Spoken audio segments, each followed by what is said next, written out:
What's up, gang, and welcome back to another edition of Road Tripping with the Rudes. Hi guys, and if this is your first time tuning in, thank you so much. Please be sure to subscribe, hit that notification bell, and like this video. We will have more heat coming your way. If you've been riding with us all along, thank you so much. Please be sure to comment down below so we know you're here and share this video. That's right. Guys, today we are getting into the Rudes Real Review. What if? Episode 7. Thor was an only child. I was kind of hoping he found a sibling somewhere. Listen, guys, if this is your first time tuning in, we do not discuss it with each other. We wait until we're here with you, and there will be full-on spoilers. We will discuss our thoughts and go through, not frame by frame, but we'll go through the different parts of the episode. There is a lot to unpack. Is it? A lot to unpack. Yes. There's a lot to unpack, but it's not like you're unpacking and you're grabbing your sun hat and your book because you just arrived at your tropical destination and you're about to spend the day drinking, laying on the beach. What's it like? It is like unpacking once you've gotten home and you're trying to figure out why your entire suitcase contains sand. And, you know, like, this is the unpacking that you don't want to do. Or why didn't we wash clothes while we were there? Right. I mean, something. Like, just, this is the unpacking of, like, Ooh. you know, dirty clothes after going to a cigar lounge for your last night. Unpacking. This is not what we asked for. You see where this is going to go, guys, right?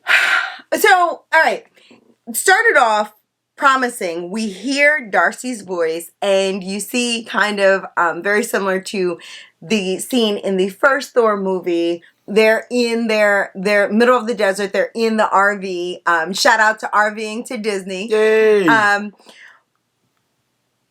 was hopeful, right? Yeah. Thor shows up, and he shows up kind of like how Loki did in the first Avengers. Like, oh, people of Midgard. Oh, Midgard, yeah. You know, people of Midgard.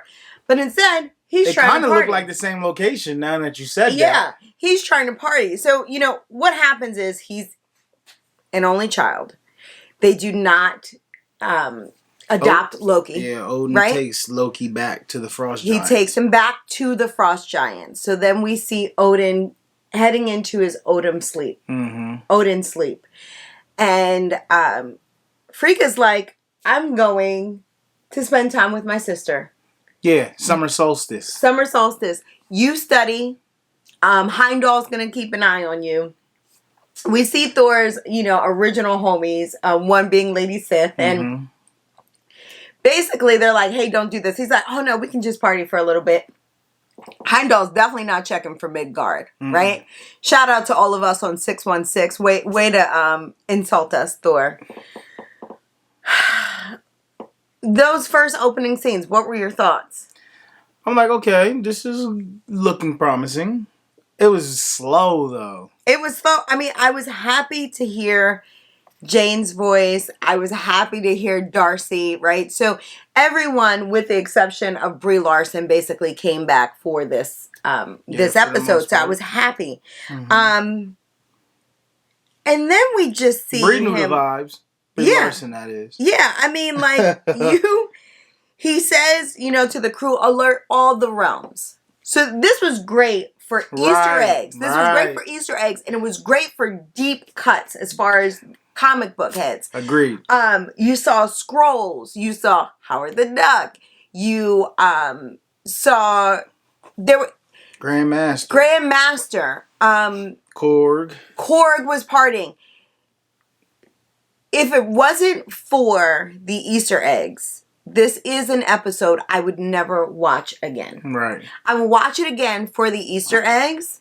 Because now my expectation has been readjusted, right? But, you know, it kind of solidified, again, my what if preview that I do on Monday with you. Yep, guys. Check over here.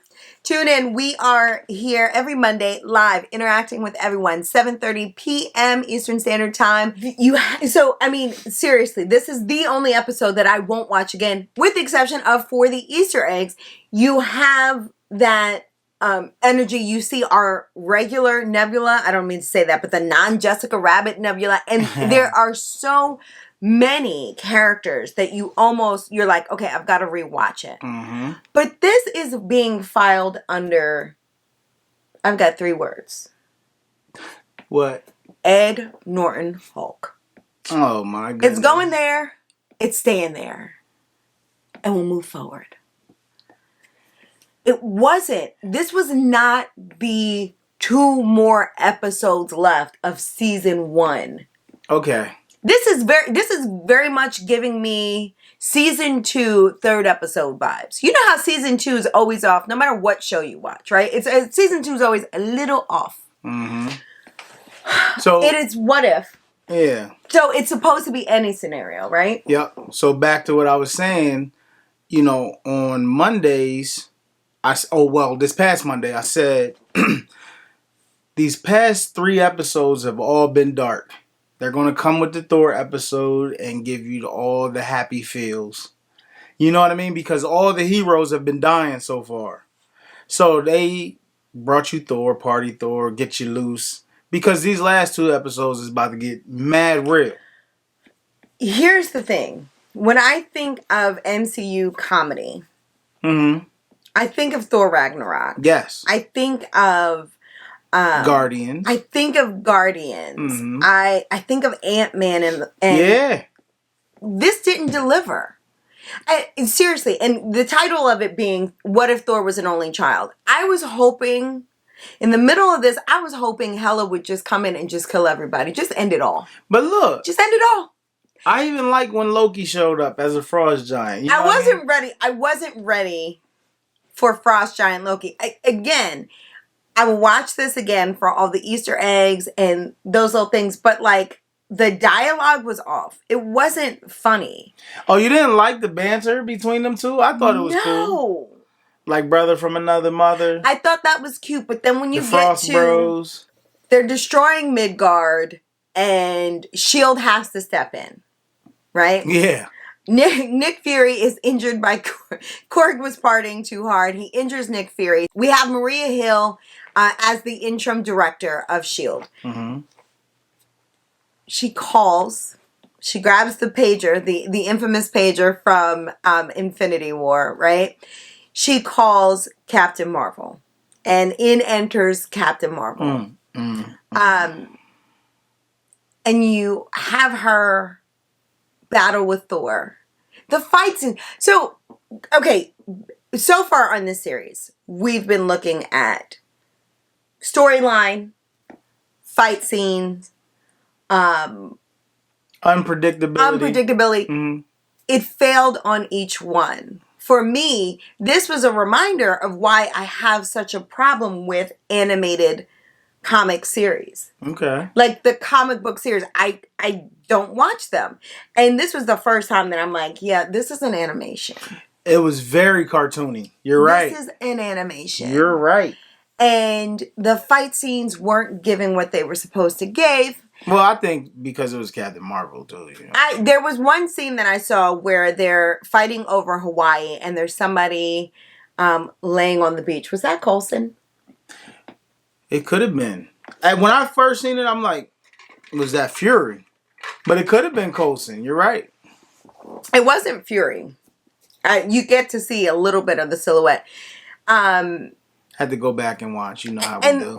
And you have them fighting back and forth, all over Midgard. And, there was a Vegas wedding with Howard the Duck and Darcy. So now she's Darcy the Duck. Like this was this was a whole lot. You have Jane, though, full-fledged first 48 and, find Frigga and tell her, come save Thor. I think they were trying for, romantic comedy and it didn't work.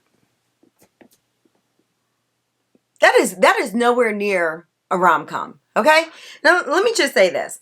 I those that know me know that I am really bad with like the movies, cult classic movies, right? So up until this month, I had never seen The Notebook. Okay, I don't watch rom-coms, not my thing. I now have a newfound appreciation for them, right? So I'm watching them more, and this is not a rom-com. I don't know what this was, a train wreck. Okay, this was Throw Mama from the Train. This was Shipwrecked. This was every accident that we could think of that has occurred on the screen. This trumps them. Yeah, I think it was more of an afterthought. Like, okay, we're going to do this Thor. We haven't introduced him yet. Just to build up to Infinite Ultron.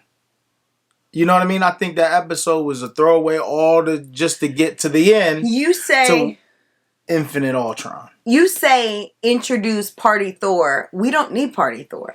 Why does he need an introduction? No. He's not the Thor we need. I actually, you know what? I'd rather party with depressed Thor than Party Thor.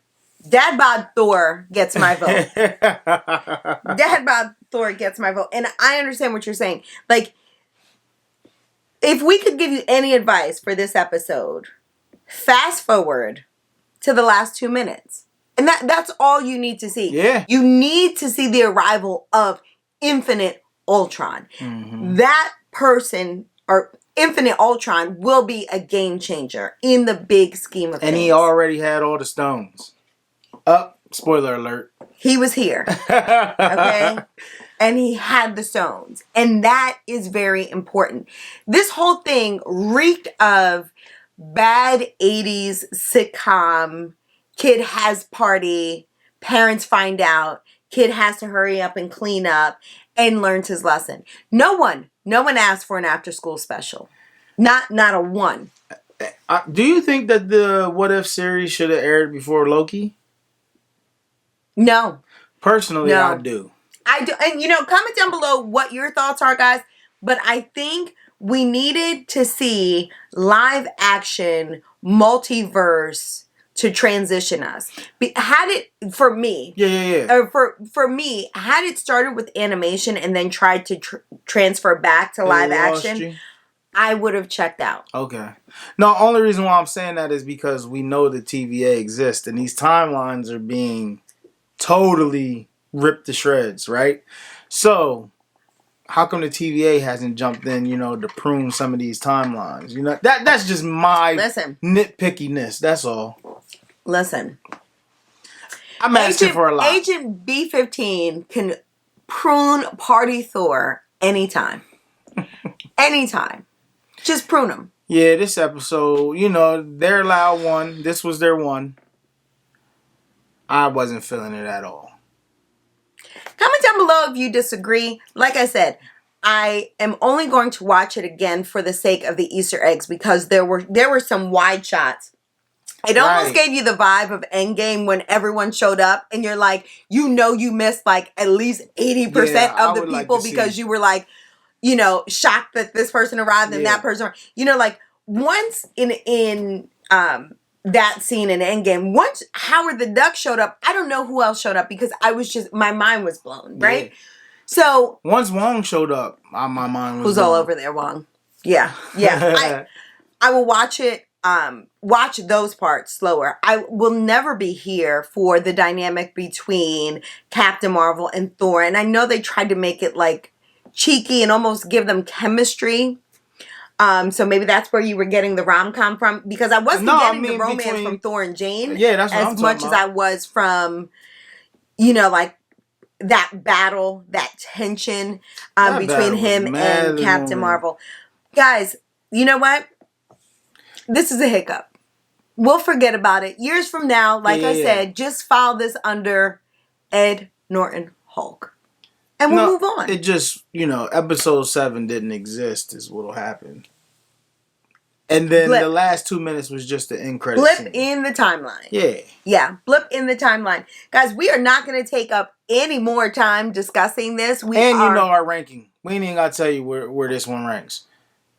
Basement. If there's a crawl space below the basement, that would be it for me. Yeah. So, I mean, let us know your thoughts.